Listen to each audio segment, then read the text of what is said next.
Hey everybody, it's Kira with Bookstaglamkira, and I am getting ready to go on our annual family vacation, just getting ready and packing and trying to figure out what books I'm taking, which is probably the hardest part of the entire packing process. Anyway, we are getting ready to head out. We go to a very touristy town in Michigan every year with my husband's side of the family. And so I thought I'd hop on and go over some of my hopefuls. It's definitely a mood reading kind of thing, so no guarantees that I'll read all these or any of them for that matter. But just wanted to show you kind of how I was vibing right now, but then also I wanted to do not only a reading vlog, but more of a travel vlog too, and kind of show you some of our stops along the way, because we do drive it. We drive it from Iowa, and then we go through Illinois and then up to Michigan and kind of on that Indiana border too. So first of all, again, wanted to show you this stack has changed many times. I obviously have two of the books that I selected for my TBR jar picks, my summer reading. So again, we've got Battle of the Bookstores, which I read the first couple pages of this, and this looks like it's going to be a really cute one. This might actually be the one that I read when we get into the car today. So again, that's Battle of the Bookstores by Allie Brady. And then the Strawberry Patch Pancake House, this just has kind of that summery vacation vibe for me. It would be more perfect if it was blueberries, because in Michigan, we're going in, it's the month of July and it's blueberry season. So this is as close as I could get. But again, these are really lighthearted, cute summer reads. I do have this on audio too, so depending on what kind of mood I'm in, I can pick up whichever. Another one that I got this one. This is the new one by Freya Sampson, Busybody Book Club. Freya Sampson wrote The Noisy Neighbors, and I also have another backlist by her, something about a library. But she's got a cute little writing style. I enjoyed Nosy Neighbors, so I picked this one up. Again, this was her new release that came out this year. Another new one that I got that came out last month is Jill Is Not Happy by Kara Rauda. This one doesn't have a very good rating on Goodreads currently. I want to say it's a 3.5, but I've got the physical book. I also see that it's on Hoopla, so I can download the audio if I'm not feeling it. Just from reading the reviews, it sounds like it's a quick thriller, cat and mouse chase type of cat and mouse chase type of reading. And so I figure if I'm just looking to get a quick thriller in, palate cleanser, this might be a good option there. These two I actually got from publishers. I got them from Mariner and William Morrow, and I just haven't had an opportunity to read them yet. They came out, I think, towards the beginning of this year. So this one, Kakigori Summer, obviously it's got summer in the title, so I kind of want to read it. Both aren't very big books, and I'm a little behind with my reading goal for 2025, so I thought maybe I could knock one or two of these out. But again, so Kakigori Summer is one of them. And then the other one is Insignificant Others, and I apologize, I don't know a lot about the synopsis on this one other than I think there's a time travel element. So Insignificant Others by Sarah, I don't know how you pronounce it, if it's Gio, it's J-I-O. So Insignificant Others. And then not pictured here, I have an e-arc of Ellen Marie Wiseman's latest one. It comes out at the end of July, so I need to make time to read that one, and I am looking forward to it. She writes historical fiction, and again, I don't know a lot about this other than the synopsis said something about it was set in the 1930s, and it was surrounding sterilization of individuals, and you know, that's really devastating thing that took place. And I have read a few other books with that kind of topic at hand, and so I just want to learn more about that, and so that will probably be my ebook selection. I do obviously have an abundance of other ebooks available to me. And then lastly, I got the latest from Riley Sager from the library, called With a Vengeance. And I was just looking at this. I read kind of the first couple chapters, so gotta check it out. I've read all of his up to this point, so definitely need to get this one added. All right, that is my stack of hopefuls. We'll see. Apologies for the plane going overhead. We'll see what I get read. I'll update you along the way on how my reading's going and my thoughts on the books. I'll also give you an update. I will say we are planning on going to a couple bookstores, and so leaving myself open and available to picking up other books based on what I purchased from them. All right, I'll see you soon.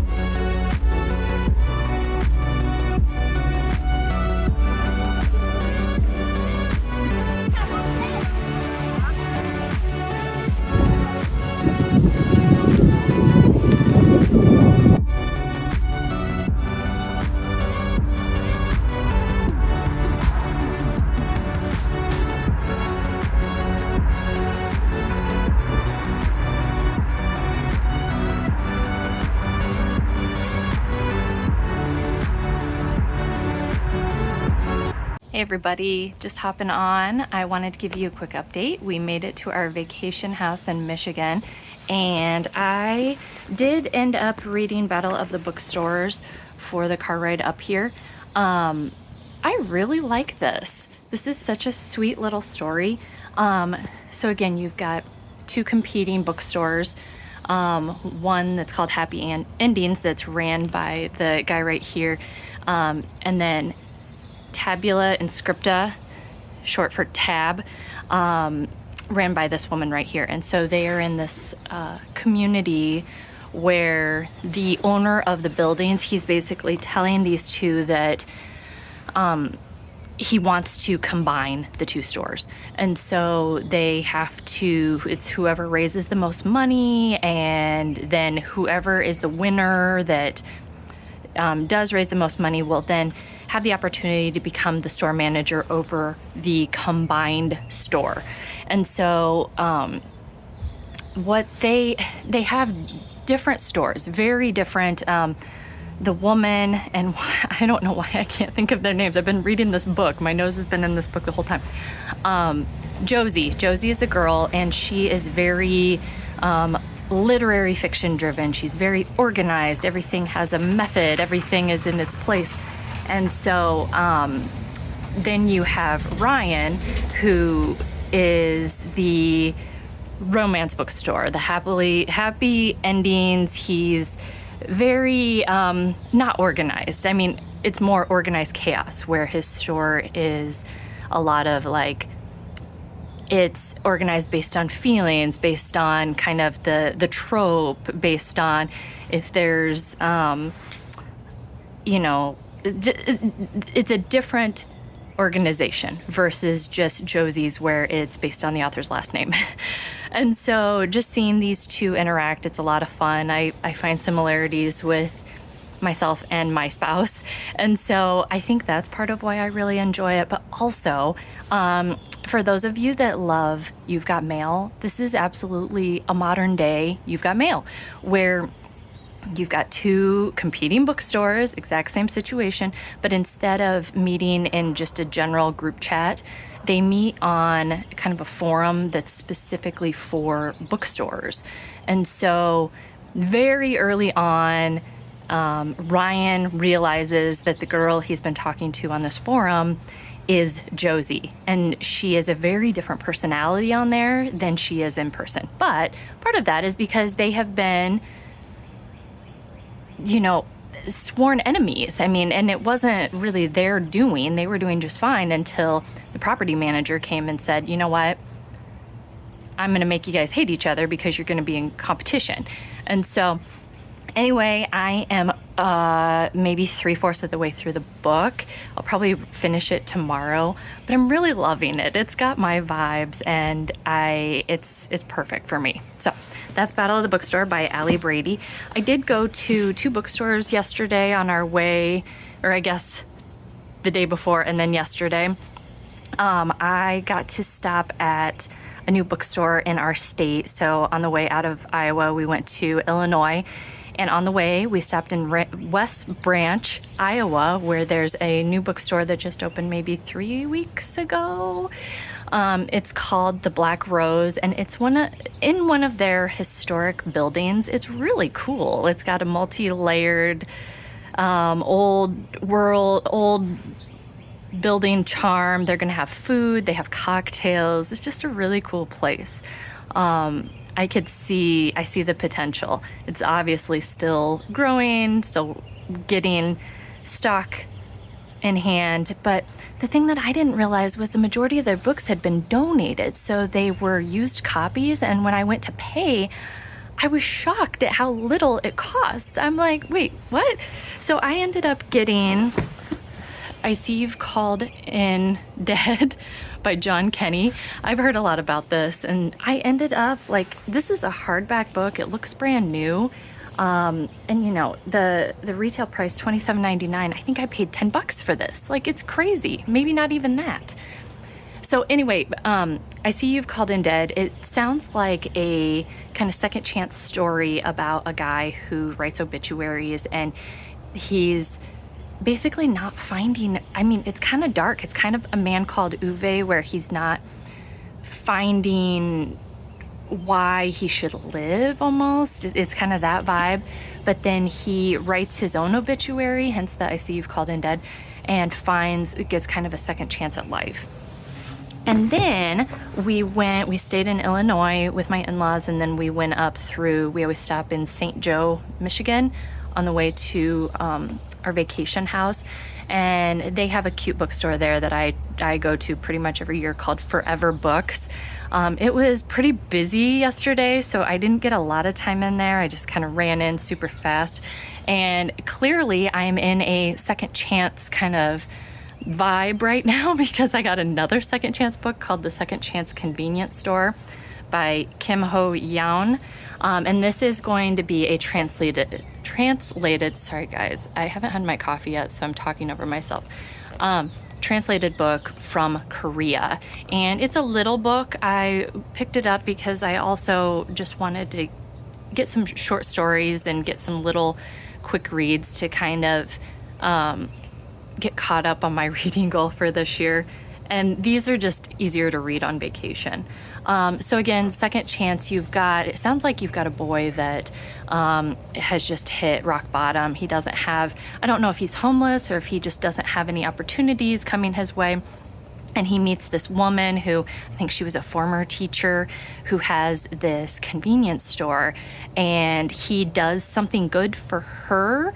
And so she sees that potential in him and she gives him a chance. So I'm really excited. You know how I feel about found family and just kind of those stories about hope. So going to check this out. I'm going to keep reading Battle of the Bookstores, but I think I might start up an audio. We have a little trip out of town today and back, and so not super long, but maybe I'll start one of my audios, either the Strawberry Patch Pancake House, or I still have that Kara Rauda thriller, Jill Is Not Happy. So more to come. I'll let you know what I end up reading, and I'll give you an update once I finish Battle of the Bookstores. Stay tuned.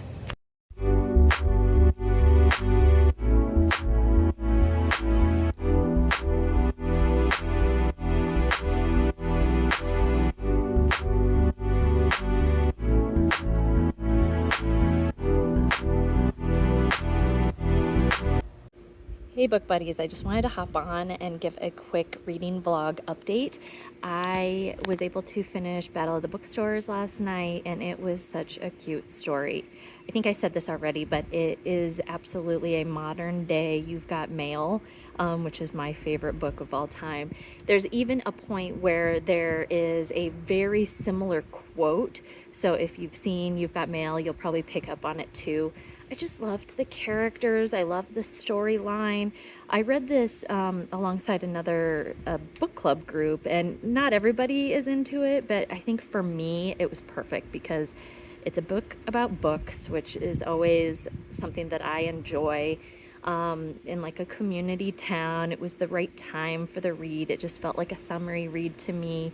But again, the characters spoke to me. Like the male main character, Ryan, reminds me of my husband in some ways, and Josie, the female main character, reminds me of me with her kind of organized, structured way of doing things. And so I gave it 5 stars. It was really sweet, and I actually want to get this in like a special edition. I completely destroyed the paperback because I carried it all over the place with me. So I am hoping that they come out with some kind of special edition that I can add to my collection. In other news, I started my Ellen Marie Wiseman, The Lies They Tell, I think is what it's called. It's an arc that comes out at the end of this month, end of July, and it's a historical fiction that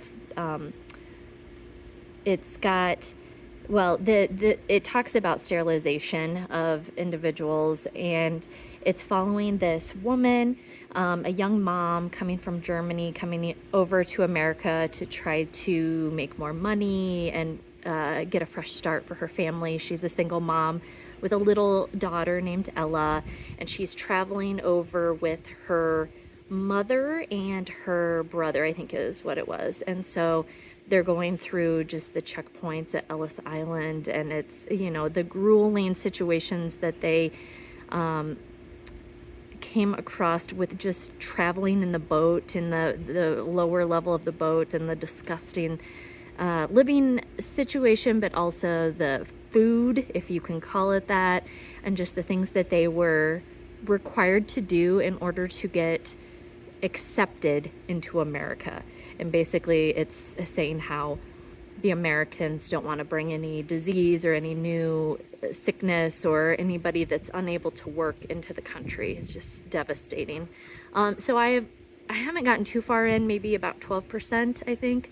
But obviously I like feeling something. I like historical fiction, but it's also really hard to read. So that's where I'm at with that one. And then I started the audio of Strawberry Patch Pancake House, and again, these are just fun little light reads. They're great for summertime. It's the series by Lori Gilmore. And this one, I will say, I'm not as fond of the male main character. He's definitely written as kind of a grumpy guy, but he just recently had to up and relocate because he found out that he had a daughter that he didn't know that he had. His name's Archer, and he's a chef. He's definitely a city boy, and the community where these books take place, it's definitely a small town. Everybody knows everybody's business. And so he finds out that he has this little daughter who's, I think she's 5, just because her mother unfortunately was in an accident and passed away. So he acquires this daughter who didn't even know he existed. He didn't know she existed. And so they're trying to find a new normal in this town, with him starting over, with her learning a brand new parental person in her life. And so it's getting started. It's cute, but so far, I don't think it's my favorite in the series because, again, I don't really care for the male main character. But we'll see how it goes. Obviously, with this being a part of the series, we are seeing some of our favorite characters from the previous books in the series. Like, obviously, the girl named Kira that has the tree farm, I'm really fond of because that's my name too. So she's made an appearance.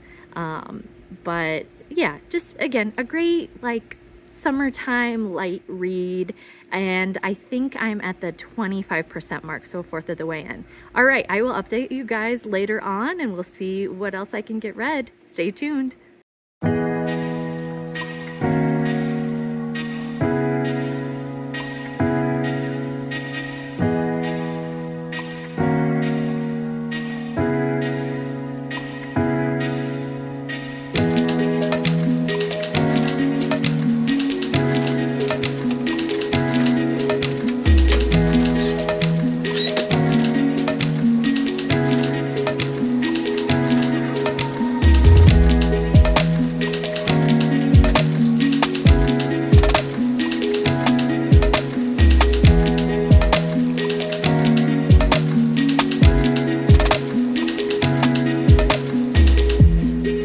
Hey, so we're nearing the last couple days of our vacation. I have finished a couple more books that I just wanted to talk briefly about.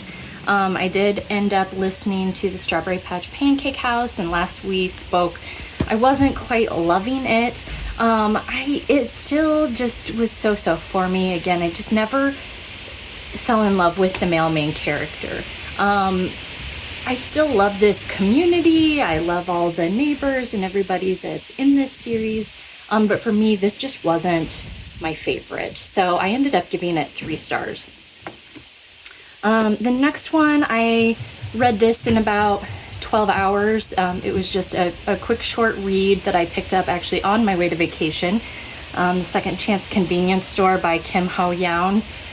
This was really cute. It was a story about an encounter where an older woman who used to be a school teacher, I think she was a history teacher maybe, had lost her purse at the train station, and she got a call while she was on the train that somebody had located it, and the individual that found it, he was didn't seem quite with it. He was stuttering, he seemed really nervous, she thought that he might be drunk, and so anyway, their 2 paths crossed. That's him here. And come to find out, she is actually now the owner of a convenience store, and so she saw the potential in him and basically offered him a job. So obviously there was a lot of build up to get to that point, but it was really a great story, just not only, as the title says, a second chance opportunity, but seeing people for who they really are and outside of their circumstances. I think it's a great message there, just seeing throughout the book, there's obviously a lot of different people that come into this convenience store and kind of their first impressions, you know, they make stories up in their mind on who this person is and why he is the way he is, and they just all give him a chance and they find out who he really is and not what society is making him out to be. So a really great message. I enjoyed my time reading this. This was a great one. I'm giving it 4 stars, and the reason I'm not giving it 5 is there's an element to his past that I just didn't quite get.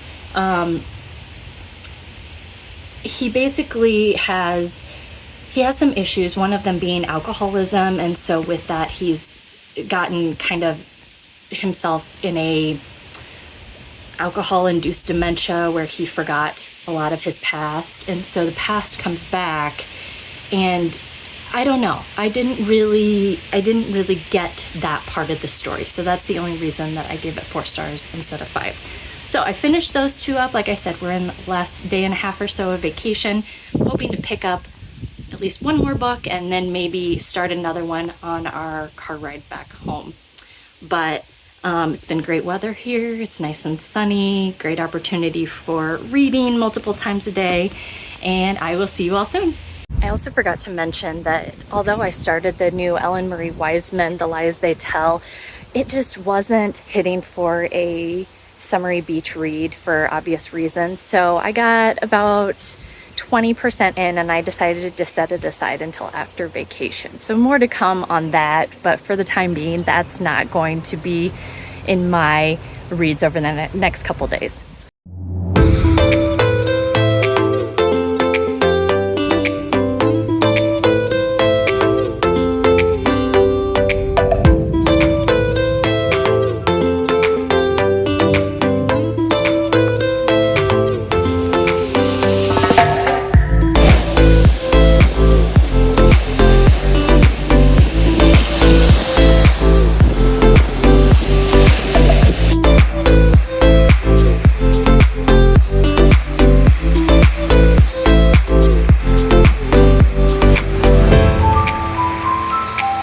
Hey everybody, I have my final update for you on the reading vlog.